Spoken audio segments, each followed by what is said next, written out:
Bonjour à tous et bienvenue sur Allo fait dodo, le podcast SOS des parents qui vous aide à vous sentir épanoui, reposé et surtout serein dans votre rôle de parent. Parce que nous sommes convaincus que la famille est un tout, où chaque membre a sa place et où le mal-être de l'un impacte le bonheur commun, nous vous proposons ici une approche à 360 degrés de la famille. Nous vous parlons de votre quotidien sous tous ses angles, vos enfants, vous, en tant que parents, mais aussi et surtout la qualité de la relation sont au cœur des sujets de chaque épisode. Toutes les semaines, je reçois des experts, des consultantes et des consultants, des professionnels de la petite enfance qui, à l'image de Caroline Ferriol, fondatrice du village Fait Dodo, ont tous en commun d'être passionnés et profondément bienveillants dans leur approche et leurs conseils. Nous parcourons ensemble les sujets qui vous intéressent, vous intriguent et vous troublent parfois. Car oui, en tant que parent, de nouvelles questions émergent chaque jour et les bonnes réponses font toute la différence. Très bonne écoute à toutes et à tous.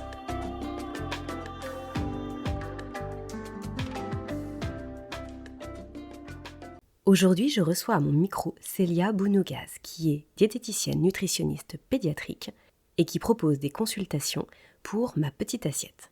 Ma Petite Assiette est notre partenaire chez Fait Dodo. Nous travaillons main dans la main avec eux pour vous proposer les consultations en nutrition pédiatrique dont vous avez besoin lorsque les créneaux proposés par notre marque chez Fait Dodo, notre marque d'accompagnement en nutrition pédiatrique qui est Madame Miam, et bien lorsque ces créneaux sont complètement remplis, car oui, il y a beaucoup de demandes sur ces sujets-là, et c'est pour ça que je suis ravie aujourd'hui de pouvoir aborder à nouveau sur le podcast la nutrition pédiatrique avec tout ce que ça englobe. On va le faire avec Célia aujourd'hui, mais ce ne sera pas le seul épisode. On a prévu plusieurs sujets autour de l'alimentation des tout-petits. Et petite précision avant de démarrer, si aussi nous avons choisi Ma Petite Assiette, c'est parce qu'ils ont un e-shop qui vraiment propose des produits très adaptés pour les tout-petits et que nous recommandons vivement. Donc des produits pour les repas des tout-petits et des enfants qui sont de bonne qualité, qui sont recommandés par des professionnels de santé. Bon épisode. Bonjour Célia et bienvenue sur ce nouvel épisode de Allo fait dodo. Bonjour Aurélie, merci pour l'invitation. Célia, aujourd'hui, nous allons parler de l'alimentation du jeune enfant, mais avec un angle un petit peu spécifique qu'on a pu déterminer ensemble en préparant cet échange. On va parler du jeu. Mais avant de rentrer dans le vif du sujet, je vous propose de vous présenter en quelques minutes et de nous dire quel a été votre parcours et comment vous en êtes arrivé aujourd'hui à faire ce que vous faites au sein de Ma Petite Assiette. Oui, bien sûr. Alors tout d'abord, je me présente, je m'appelle Célia, je suis diététicienne nutritionniste et en fait, j'ai obtenu donc un BTS diététique et un bachelor, en diététique et nutrition humaine.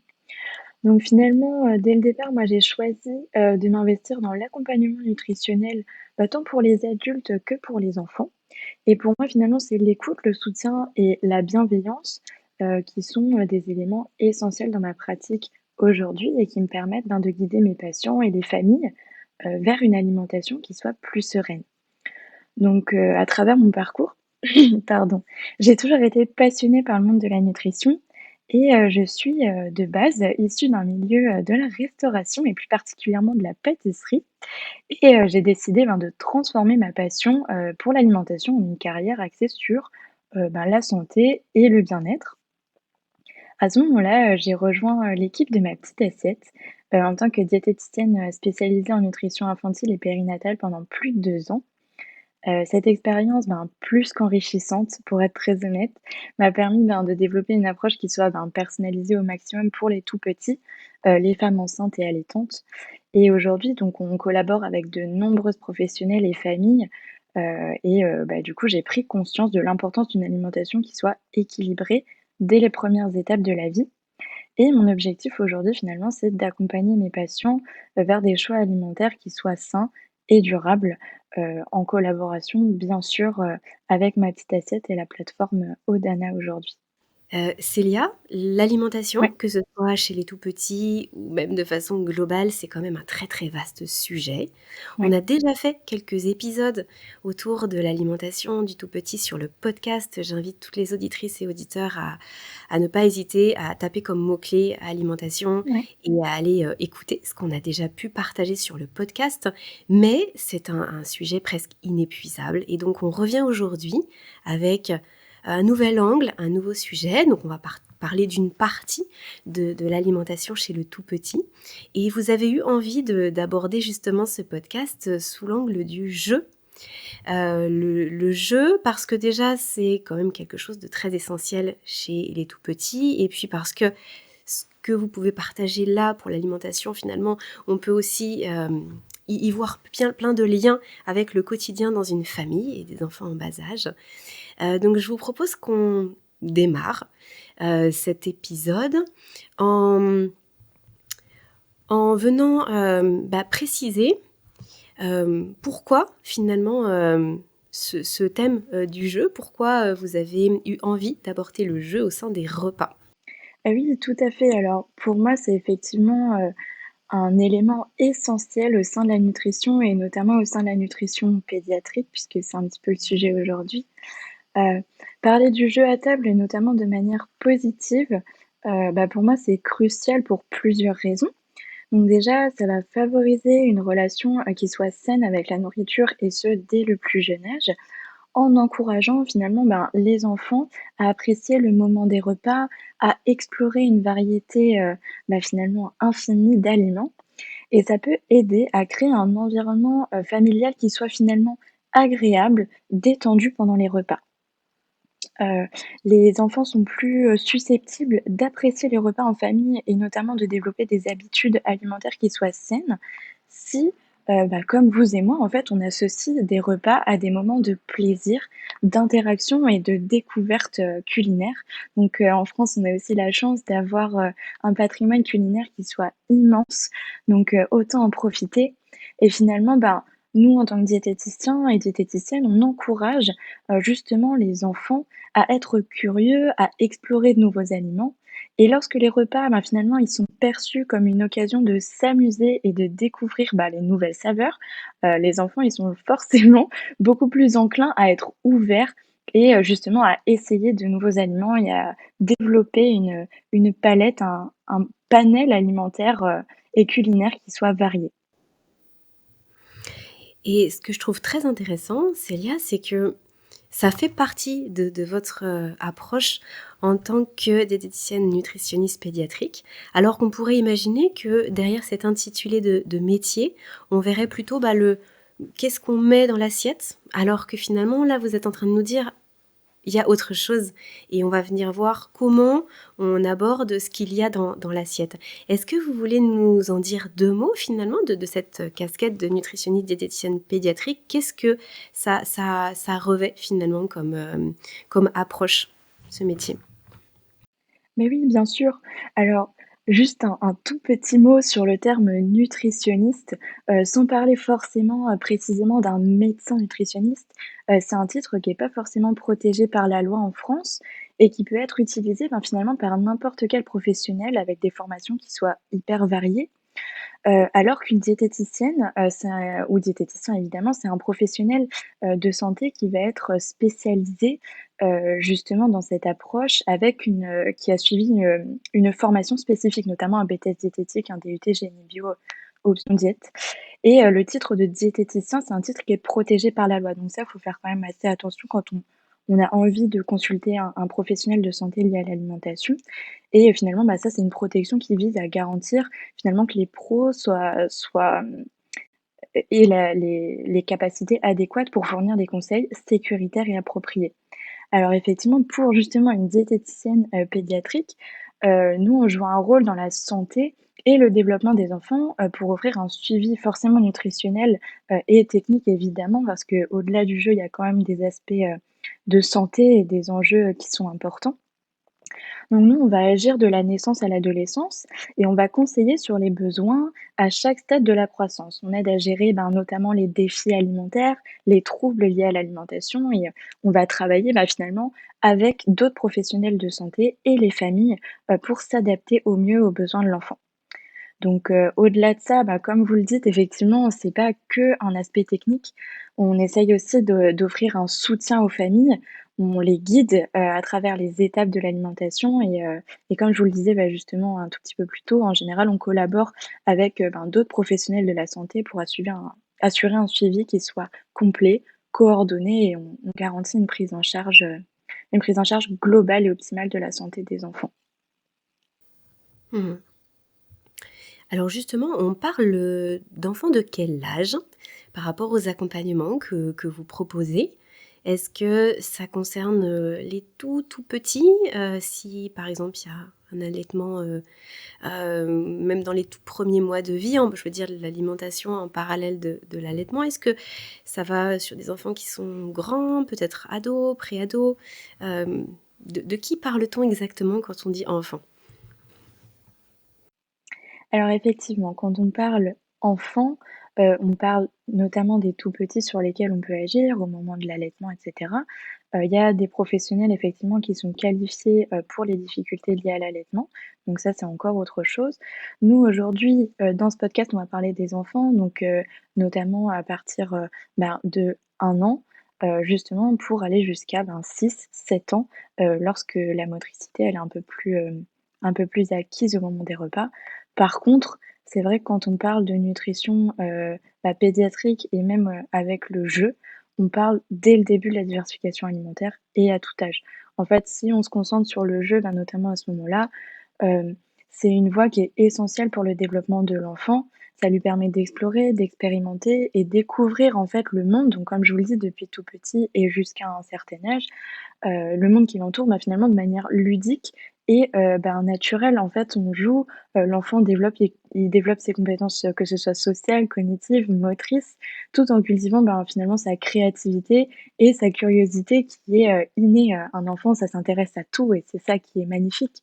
En fait, le jeu, il devient, bien plus qu'une simple activité, et à tout âge, en fait. C'est un processus qui est, je pense, en tout cas, fondamental et pour lequel, l'enfant, va grandir et s'épanouir à travers ça. Hmm.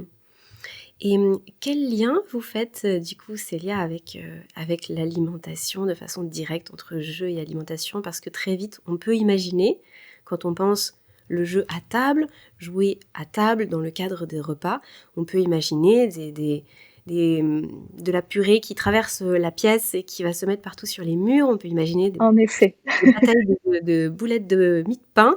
On peut s'imaginer un petit peu dans un espèce de chaos, comme dans un réfectoire d'adolescents. Euh, Comment vous faites le lien et comment on va venir finalement introduire ça pour que tout se passe mieux sans que ça devienne presque ingérable pour les parents? Bon après pour ce fait, je pense que je ne vais rien apprendre aux parents. L'alimentation des tout petits, ça crée souvent, heu, des difficultés de ménage au sein de la cuisine quand on débute en tout cas. Par contre, effectivement, l'idée du jeu à table, c'est pas forcément d'arriver à un chaos au sein de la maison, pas du tout. Au contraire, en fait, on va essayer d'amener l'enfant à se focaliser sur son repas à l'aide de ces outils finalement qui vont, l'aider à appréhender, son alimentation. Donc l'idée, c'est que l'enfant, il peut jouer avec ses outils alimentaires, comme attraper, les aliments dans les mains de l'adulte qui lui propose. Ça va être des transvasements, utiliser notamment des petits pics. Je sais pas, si, vous avez déjà un petit peu vu ça, notamment ma petite assiette en a avec des formes de fruits et légumes, c'est assez sympa. En fait, vers l'âge de 8-12 mois, il va développer sa précision en se concentrant sur la texture des aliments. Et en fait, grâce à notamment les petits pics, il va savoir au fur et à mesure de les utiliser qu'il va devoir appuyer plus fort, moins fort et ça, c'est des choses extraordinaires au sein de l'apprentissage. C'est fantastique et en fait, quand on utilise justement des outils qui soient adaptés, notamment je pense, par exemple au Kiddy Cutter, qui est un petit couteau qui prévient les coupures, qui ne coupe pas les mains de l'enfant. En se servant de cela, l'enfant va pouvoir se couper des petits morceaux, les mettre dans son assiette, une fois que la motricité bien sûr, le permet. Alors on parle ici finalement d'interaction, plus que du jeu, en l'occurrence, avec le matériel autour des repas. À contrario, proposer des jeux à proprement parler comme des livres, voitures, camions, dinosaures, que sais-je, en fait, c'est quelque chose qui va détourner l'attention de l'enfant, de son repas et de sa pleine conscience. Donc nous, finalement, on cherche, le fait qu'il enregistre au mieux les sensations qui soient liées à son alimentation et notamment grâce à ces outils, qui composent ses repas. Et oui, c'est vraiment très, très pertinent de préciser ça parce que, comme souvent dans la parentalité, ce qui va compter, c'est le cadre et à partir du moment où on a posé le cadre, du jeu à table, eh bien, à l'intérieur de ce cadre, on va pas venir mettre n'importe quoi. Et j'aime beaucoup l'exemple que vous citez avec les petites voitures, les personnages, finalement un petit peu tout ce qu'on peut avoir dans les boîtes à jeux des enfants. Là, c'est vraiment le jeu, mais toujours dans la thématique du repas. Et finalement, si la question se pose, Célia, autour de comment faire connecter les enfants avec justement ce qu'ils mangent, là vous parlez des sensations à table et puis introduire le jeu à table, c'est pour pallier à quoi finalement, pourquoi on a besoin précisément au moment du repas, il y a quoi comme enjeu au niveau du repas? Eh bien, en fait, le jeu, il prend tout son sens, autour du repas, notamment pour l'enfant dans plusieurs situations. Et son importance, elle est pour moi indéniable, dans le sens où c'est essentiel d'encourager à travers le jeu, l'exploration des aliments. On va stimuler sa curiosité, culinaire, il va toucher, il va sentir, peut-être parfois il va écouter, ce qui craque un petit peu. Et en fait, on va favoriser à travers tout ça, une relation qui soit positive à l'alimentation, à la nourriture. Du mieux que l'on peut, effectivement, parce que parfois on rencontre certaines difficultés qui peuvent être, problématiques, mais on travaille là-dessus. Les professionnels, on est là pour aider les parents, on est là pour les soutenir, les accompagner, les aider et finalement, à travers le jeu, ça nous offre une occasion, qui soit vraiment, précieuse pour renforcer les liens familiaux, créer des souvenirs joyeux autour des repas, que ce soit un moment de partage et qui soit agréable pour l'enfant avant tout et les parents, bien sûr. C'est un moment de partage de toute façon et finalement, quand on permet à l'enfant, de s'engager, si je peux dire, activement au moment des repas et dans le processus de son alimentation, le jeu à table, il devient un outil hyper puissant, justement pour promouvoir une alimentation qui soit équilibrée et un bien-être global. Donc là, on parle notamment autour des repas, mais par exemple, je peux vous donner une situation où nous, quand on interagit dans les écoles, justement pour appréhender la santé, l'enjeu de l'alimentation à travers les repas avec des enfants en école primaire, par exemple, tout passe à travers le jeu. Et c'est ce qui rend la chose ludique, c'est ce qui rend la chose agréable dans l'apprentissage. Et pourquoi ça pourrait bloquer en amont finalement? Parce qu'on pourrait se dire: «Mais l'alimentation, c'est quelque chose de tellement naturel. L'enfant, quand il a faim, il va forcément aller vers, le fait de manger» et pour autant, en tant que maman, j'ai été obligée de constater que c'était loin d'être aussi simple et que l'approche des repas, malgré la faim et malgré le fait que ça revienne plusieurs fois par jour et que tout le monde s'alimente dans une famille, eh bien, on peut se rendre compte que ça bloque et donc je comprends vraiment l'outil de venir essayer de composer ça différemment et de venir pallier un petit peu à ça avec le jeu. Mais pourquoi en amont, il peut y avoir cet enjeu autour du repas et de l'alimentation? Alors, ça va faire partie, de l'apprentissage de la santé. Dans quelle situation on retrouve certaines problématiques? Par exemple, ça va être des difficultés d'appréhension sensorielle. Alors, il y a des moments où, on commence, à découvrir notamment la néophobie alimentaire, mais ça se dissocie notamment des troubles, alimentaires pédiatriques qui sont des réelles difficultés sensorielles à appréhender des nouveaux aliments. C'est là finalement que, on rejoint le jeu, notamment avec, je vais vous citer, le parcours d'essence de ma petite assiette, avec justement l'appréhension de certains aliments, à travers différentes sensations. La vue, qu'est-ce que ça m'inspire? Et puis à travers ça, on verbalise. Le toucher, est-ce que je peux le toucher? Est-ce que je le regarde seulement? Et c'est déjà une victoire pour certains parents.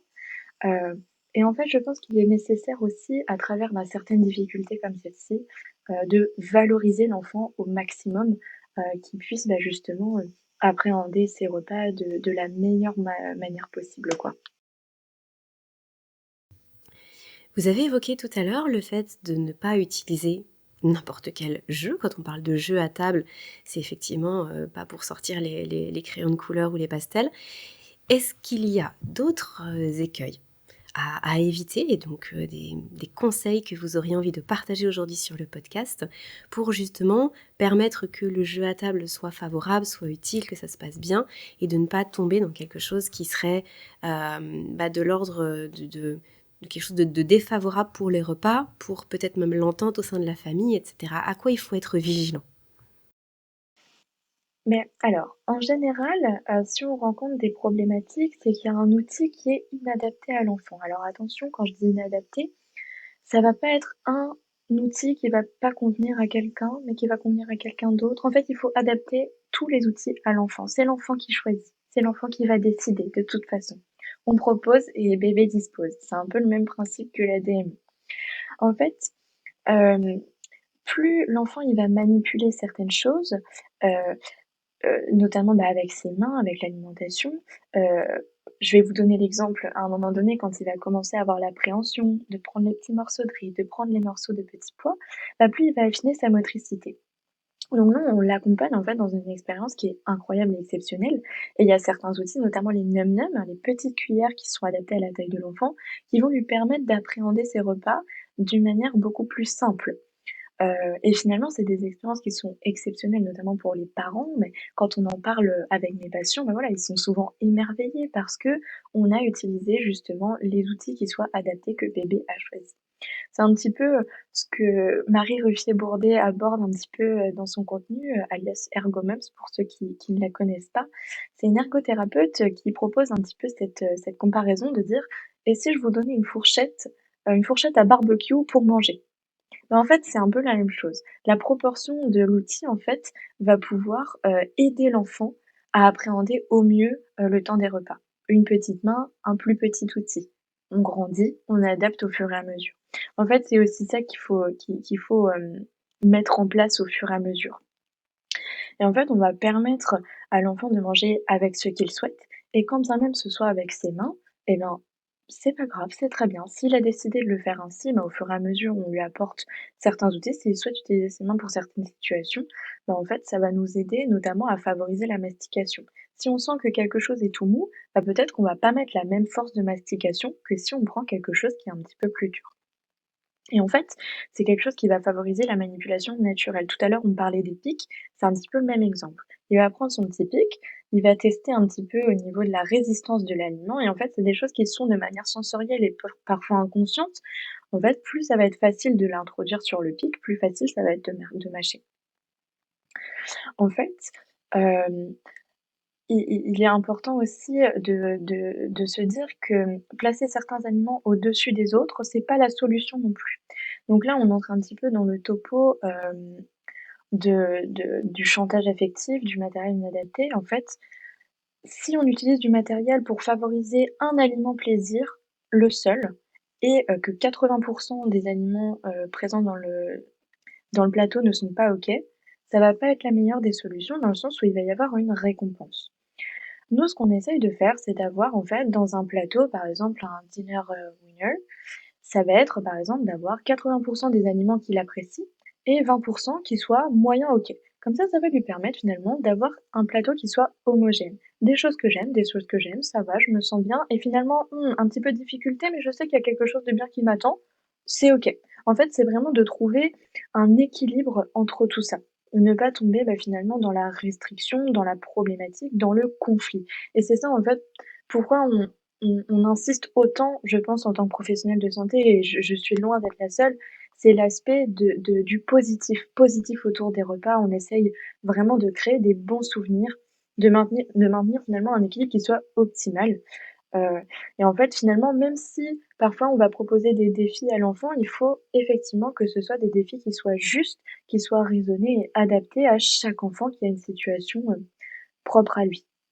Alors effectivement, on parle, des écueils, où, on ne doit pas tomber lorsqu'on parle de jeux à table. Ici, on va forcément faire un petit topo sur les écrans à table. Bon, juste en une phrase, il y a déjà beaucoup de messages de prévention, qui sont autour de nous et pour favoriser justement une alimentation consciente, avec des interactions familiales qui soient enrichissantes, on va recommander de limiter l'utilisation des écrans, que ce soit le téléphone, les tablettes, la TV et cetera. Ouais, Mmh. j'espère avoir répondu à votre question. Je me suis un petit peu éparpillée, mais Non, c'était très bien et très, précis. La seule chose sur laquelle je voudrais rebondir, Célia, parce que vous avez utilisé le terme de chantage affectif et j'aimerais bien qu'on puisse approfondir un petit peu ça, parce qu'effectivement, on peut imaginer que quand justement l'enfant il veut pas peut-être goûter quelque chose ou alors manger quelque chose ou qu'il veut rien manger de son assiette, on pourrait se dire bon bah allez on fait un peu du troc, tu manges ça et puis tu auras ça et on pourrait même se dire que ça peut faire un petit peu partie du jeu. Est-ce que vous considérez que c'est du jeu? Est-ce que cette espèce de chantage-là fait partie du jeu? Et après, le chantage affectif, ça va même au-delà, ça peut être même par rapport à des mots qui peuvent être parfois durs ou blessants. J'aimerais bien savoir ce que vous y mettez derrière à la fois le chantage et le chantage affectif. alors, ça effectivement, c'est 2 choses différentes et moi, je vais dissocier effectivement, le renforcement plutôt, j'ai peut-être mal utilisé mes mots, le renforcement et le chantage. Si, on place un aliment au-dessus de l'autre, ça va créer un défi, qui soit injuste, en fait, qui va laisser une impression négative à l'enfant, sur son expérience alimentaire. Donc on va fixer des objectifs qui soient progressifs. La frontière entre le ren oui, Oui, excusez-moi, qu'est-ce que vous appelez placer un aliment au-dessus de l'autre? Ça veut dire quoi? Ça veut dire présenter avant, proposer en plus grande quantité? si vous avez notamment dans une assiette compartimentée, un aliment, qui soit extrêmement plaisir, des morceaux de chocolat avec je vous donne un exemple bête, mais il y a plein d'autres exemples avec, des brocolis qui sont hyper problématiques. En fait, on va forcer l'enfant, c'est un peu ce chantage-là de se dire: «Si tu manges tes brocolis, tu as le droit de manger cela». Et en fait, c'est le «si tu» qui peut parfois franchir la limite entre le chantage et le renforcement. Si on propose par exemple un chemin avec peut-être un tout petit peu de brocoli, un tout petit peu de chocolat, mais avec plein d'autres aliments qui sont totalement OK pour l'enfant, dans ces cas-là, on fait peut-être un troc, peut-être qu'il va le toucher, peut-être qu'il va le goûter, peut-être qu'il va juste le mettre au bord des lèvres. Et en fait, c'est ça qu'il faut, je pense, prendre en considération. C'est vraiment le plus important pour ne pas franchir la limite effectivement de si tu manges ça, tu as le droit de manger ça. Et en fait, c'est justement pour, préserver cet aspect positif et limiter le risque de chantage. C'est un petit peu, on avait émis, ce sujet dans un podcast, notamment avec Ma Petite Assiette, où, le pro de santé, justement, imageait cela, à travers, je peut-être que ça parlera aux parents qui nous écoutent aujourd'hui, ou d'autres personnes. Dans koh voilà, on vous propose de manger, des aliments qui soient très écœurants, qui soient, voilà, réflexes vomitifs, qui vous dégoûtent au plus haut point. Et en fait, on vous dit, pour, 10 000 €, je vais vous proposer de manger ceci. Effectivement, peut-être que vous allez le faire la première fois sous la contrainte, de du chantage. En fait, c'est quelque chose que vous n'allez pas du tout apprécier. Vous allez peut-être le faire une fois, peut-être 2 fois, mais pas 3 fois, ça suffira. Et en fait, c'est ça qu'on va essayer de limiter, c'est qu'en fait, on va essayer d'apporter les aliments qui peuvent parfois provoquer du dégoût ou des difficultés chez l'enfant à travers différentes formes, à travers, le temps aussi, parce que faut dire aussi un aliment avant d'être accepté par un enfant, il peut être proposé jusqu'à 10 fois et plus. Et en fait, c'est juste qu'il faut trouver des techniques justement pour appréhender au mieux et ne pas, mettre l'enfant en difficulté, en situation d'échec. Et si on est dans une forme de chantage, le souci au travers ça, c'est justement qu'il y a pas de renforcement positif ou est-ce qu'il y a d'autres choses? Et parce que du coup, peut-être que ça nous amène aussi vers, le chantage affectif que vous souhaitiez développer? Alors effectivement, ça va être des situations un petit peu plus conflictuelles. Au-delà du chantage affectif, difficulté, heu, j'y mets pas forcément de différence, moi, dans ma pratique, puisque chaque enfant est différent, chaque, appréhension de certaines situations vont être différentes également. Voilà, moi, j'ai un rôle d'éducation nutritionnelle, je n'ai pas un rôle d'éducatrice, au sein de la famille. Par contre, effectivement, moi, ce que je prône, c'est justement éviter tout risque de situations conflictuelles entre le parent et l'enfant. Pour moi, c'est vraiment de renforcer au maximum les situations positives. Donc, à travers ça, ça va être vraiment des situations d'échange, de verbalisation. Heu, Tu ne souhaites pas déguster cette, partie de ton assiette? Très bien, je l'accepte. Pourquoi? Est-ce qu'on peut verbaliser? Qu'est-ce qui te dérange? Est-ce que tu arrives à le toucher? Est-ce que tu arrives à le sentir? Qu'est-ce qui pour toi représente une problématique? Quand l'enfant est en capacité de verbaliser, bien sûr.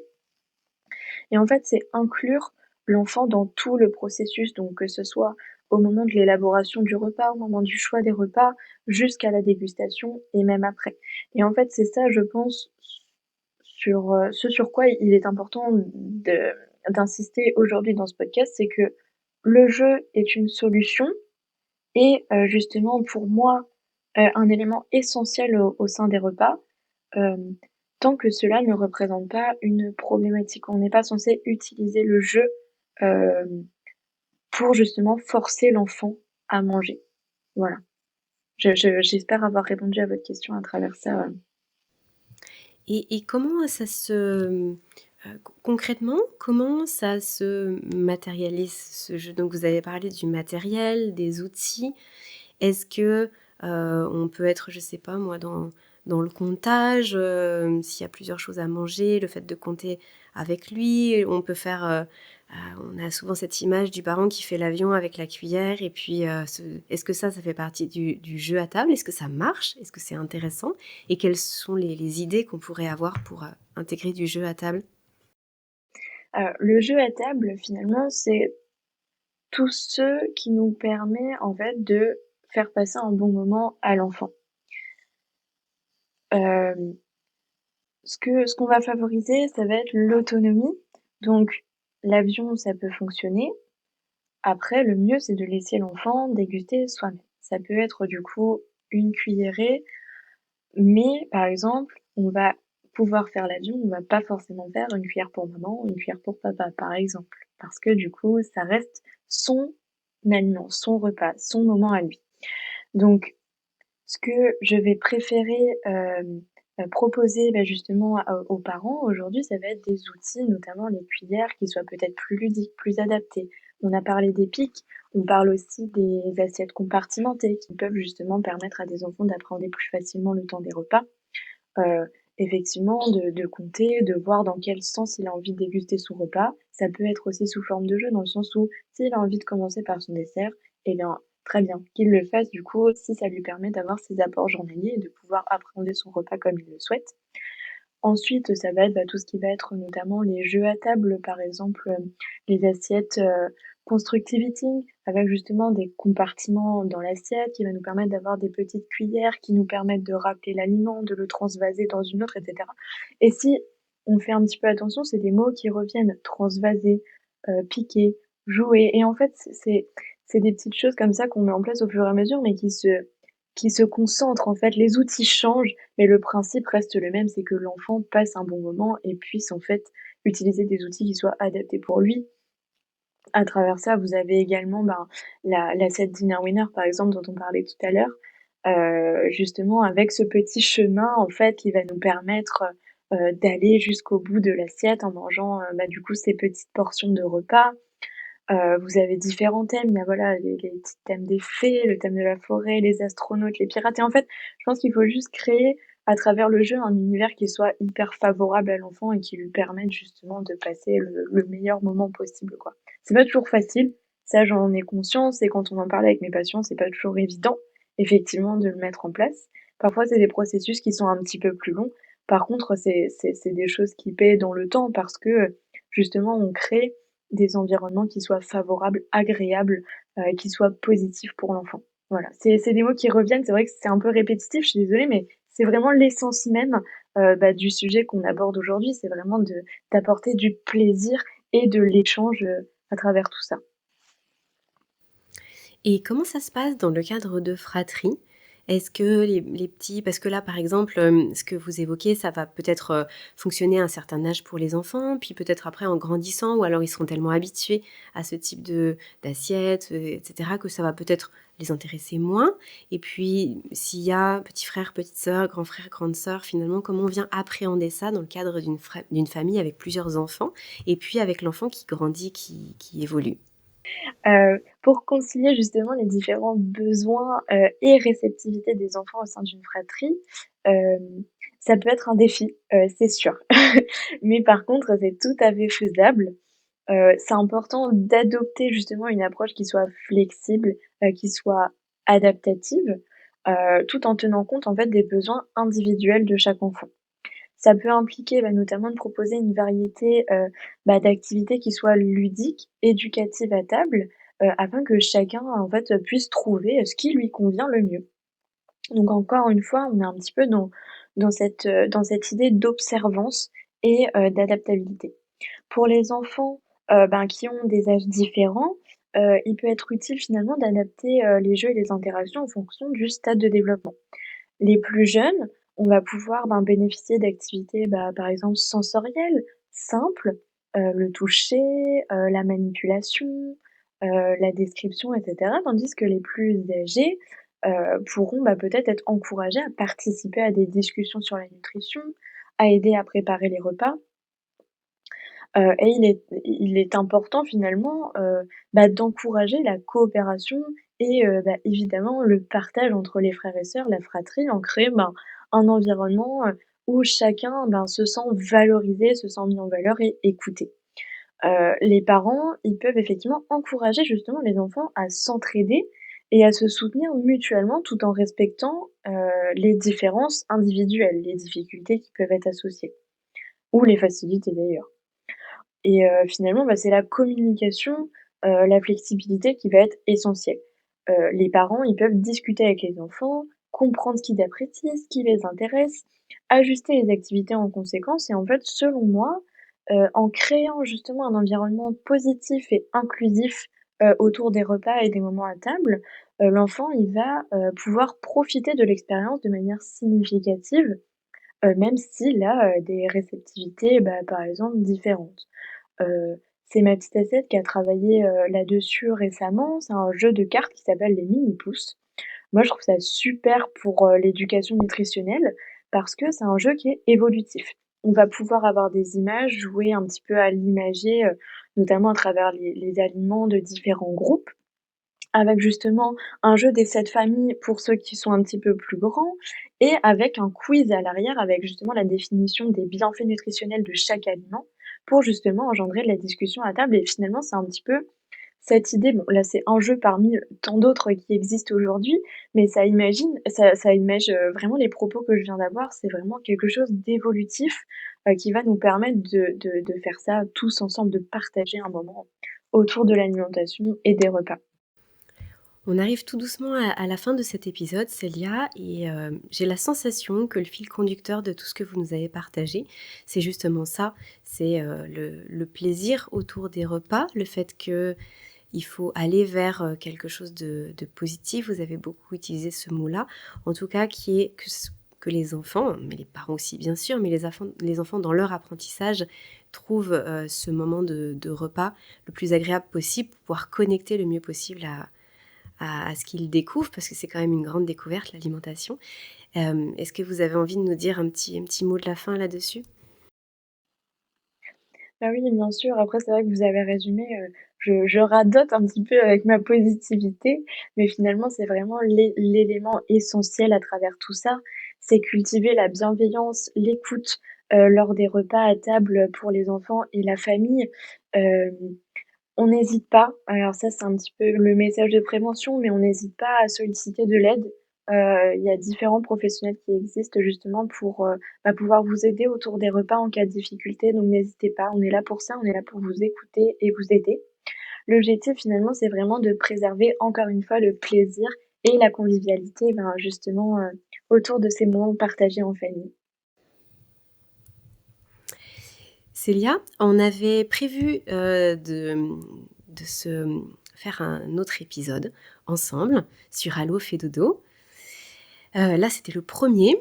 On va en enregistrer d'autres. Est-ce que vous avez envie de nous partager le ou les futurs sujets qui vont arriver et sur lesquels vous avez envie qu'on prenne du temps, les sujets peut-être qui reviennent le plus dans les consultations que vous pouvez avoir avec les familles, les problématiques qui reviennent, les difficultés que peuvent rencontrer les parents, parce que j'imagine que là, les parents qui nous écoutent vont s'identifier à tout ça et pourront tirer profit des futurs épisodes qu'on va faire ensemble.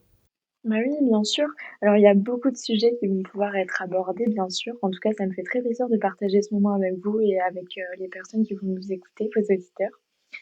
Euh, à travers l'alimentation de l'enfant, il y a beaucoup de sujets, notamment autour de la DME, autour des outils, justement, pendant les repas, qu'on va pouvoir peut-être aborder à un moment donné.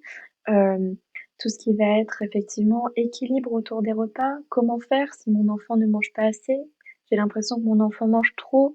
En fait, il y a beaucoup de questions qui reviennent et qui justement se tournent autour des repas. Donc si je peux intervenir, que vos auditeurs n'hésitent pas aussi à vous écrire s'ils ont des questions qu'on pourrait aborder tous ensemble et ça me fera encore plus plaisir de partager ce moment avec vous tous.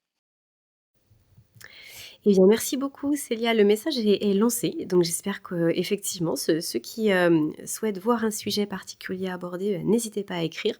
Vous savez que vous avez dans le descriptif de chaque épisode la possibilité de nous contacter, la possibilité aussi de voir tous les services et tout ce que propose bien sûr Fedodo et le village Fedodo.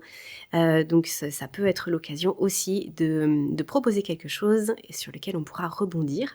Effectivement, Célia, la thématique du trop ou du pas assez, je trouve que c'est particulièrement intéressant parce qu'en plus, ça dépend beaucoup de la vision de l'adulte, de sa posture et de ce qui semble être vrai et bon pour lui, mais ce qui quand même varie beaucoup entre les parents, les familles, etc. Donc effectivement, ça ne doit pas être quelque chose de simple dans cette appréhension des repas. On pourrait effectivement se faire un prochain échange là-dessus, en attendant que certains parents nous partagent peut-être des sujets. Merci beaucoup de l'avoir proposé. Célia, on a Merci à passé vous. un très bon moment ensemble. Je vous remercie pour votre temps et votre disponibilité. Et on se retrouve pour un prochain épisode. C'est moi qui vous remercie, moi et l'équipe Ma Petite Assiette qui vous remercie beaucoup. Je vous dis à très vite. Au revoir Célia. Au revoir. Cet épisode touche à sa fin, il est l'heure de se quitter, mais pas pour très longtemps. On se donne rendez-vous la semaine prochaine avec de nouveaux invités. Pour retrouver l'ensemble des experts du village Fedodo, c'est sur fedodo.fr que ça se passe. Le lien est dans la description. Vous appréciez le contenu que nous vous proposons sur Allo Fedodo? Alors dites-le nous. Sous forme de commentaires, de partages ou de petites étoiles, vous participez à soutenir le podcast et à le rendre encore plus visible sur l'ensemble des plateformes. Merci et à très bientôt.